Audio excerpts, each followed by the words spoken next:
Hello there, I'm Otis. I'm standing here with Shaya Raviv in the Van Abbe Museum. So we are starting the day here at the Van Abbe Museum, Embassy of Inclusive Society. It's in the entire space, so we'll go take a little walk the route that the visitor will walk. Okay. The space is filled with projects, but also there's a big program. So we'll also talk a bit about what does it mean to train and unlearn around inclusivity. Right, so we're training, so we're learning new stuff, but you also said unlearning. Yeah. Can you talk a bit more about that? Yeah, so when we started with thinking about what do we want to do this year with the Embassy of Inclusive Society, it became quite clear that we don't want to talk about inclusivity and show it with showing projects, but we want to practice it. Right. And the idea was that through learning and unlearning, we can redefine or challenge or break some of our thinking patterns and together as a collective work towards how we see each other in the society, how we relate to one another. So the learning and unlearning is one of the core things of the program and the exhibition this year, and therefore there will be quite some trainings taking place this week. Right, cool.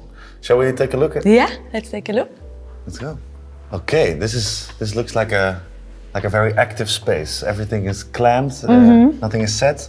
Yeah, the idea was that inclusivity is not about making something perfect and ready and finished for consuming, but it's making something that allows space for people to participate, to contribute, to feel a part, to feel comfortable. Also, of course, we're in a museum, so that's often a space that feels a bit like I can't touch it, I can't participate, but how do you create a place where different people can feel like they can also become part of it? They can pitch in.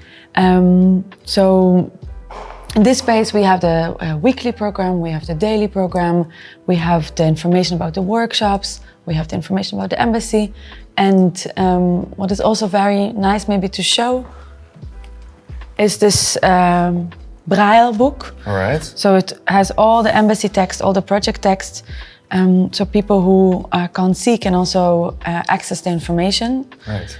And we are trying through these different interventions to create a space that is not only talking about it, but also really embodying inclusivity. Inclusivity. Awesome. So this book is this entire text? And all the project text. All the project text. Yeah, because for someone who can't see, it's a bit more handy to be able to have everything in one bundle rather than starting to figure it out. Yeah. So it has all the project text, all the embassy text. Can I hold it? Yeah.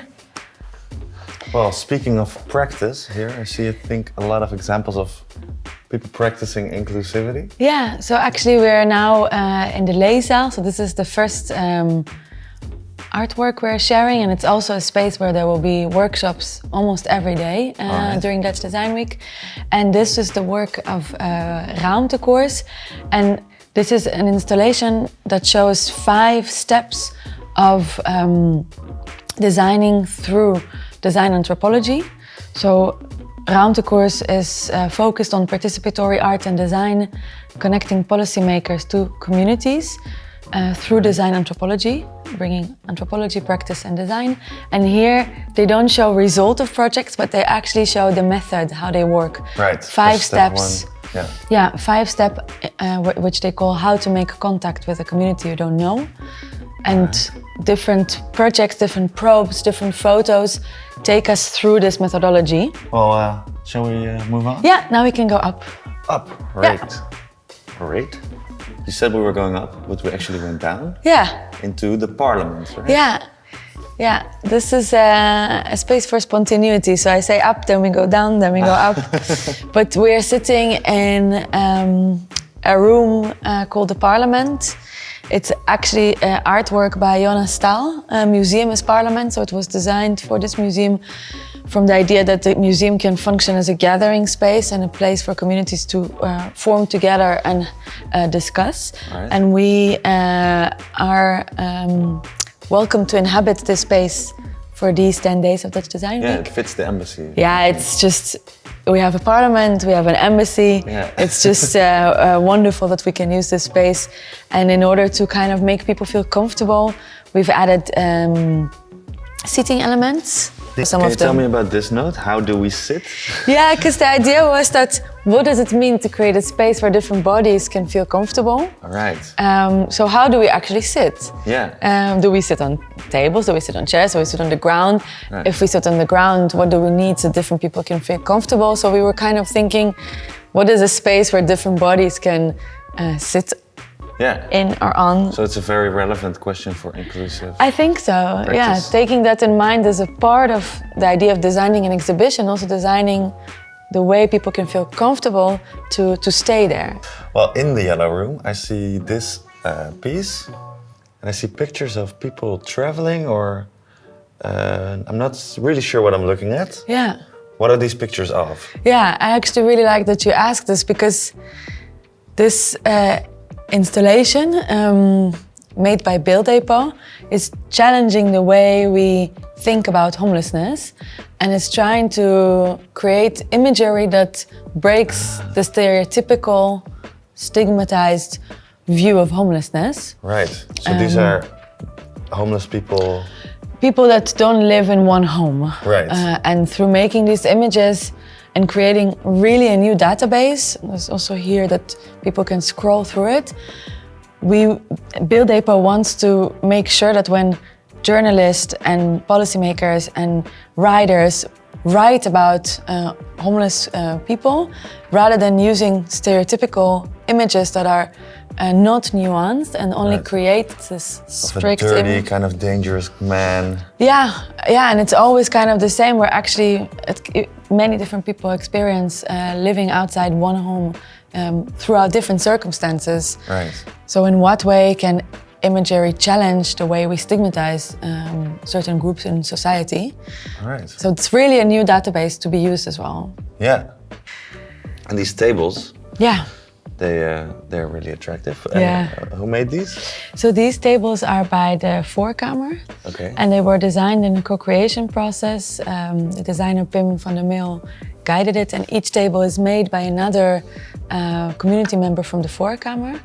Right. And they translate personal stories and memories from people's own culture and roots into form.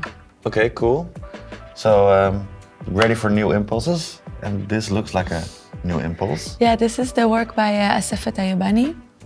And Asefa she actually studied jewelry making, but this is kind of bringing the sort of jewelry practice into a bigger object. There are 3 objects here. And with her work, she translates what it feels to be on the autism spectrum, because she herself is on the autism spectrum, and she translates that into sensations and objects. So these 3 objects give you the feeling of what kind of impulses and sensations she feels herself and how she sees the world. Okay, that's cool. Yeah. Can I try one out? Yeah, I think you can try this one. Yeah, that looks really interesting. Oh, it's really a different view on the world. Like this, I see, with my right eye I see your face, and with my left eye I see your belly. Yeah. So it's like one line. Yeah. Vertically. Yeah, so imagine what it would be like walking through the world and seeing things perhaps differently than the normative side. Yeah. Very happy that she's a part of this embassy. Yeah. Well, I was very happy to be here too. I also felt like a part of the embassy with all the, chilling and taking it in. That makes me very, very happy to hear, because that was the intention. Yeah. Yeah. And of course we didn't show everything. No, we actually, there are a few really fantastic projects that we left out, Audibilities and Effect Lab, because we want you guys to come and get surprised and see it yourself. Yeah. Yeah. Thank you so much for showing me around. And if you're curious for those other 2 works, or even the ones that we showed already, and want to experience them yourselves, come on down to the Van Abbe Museum.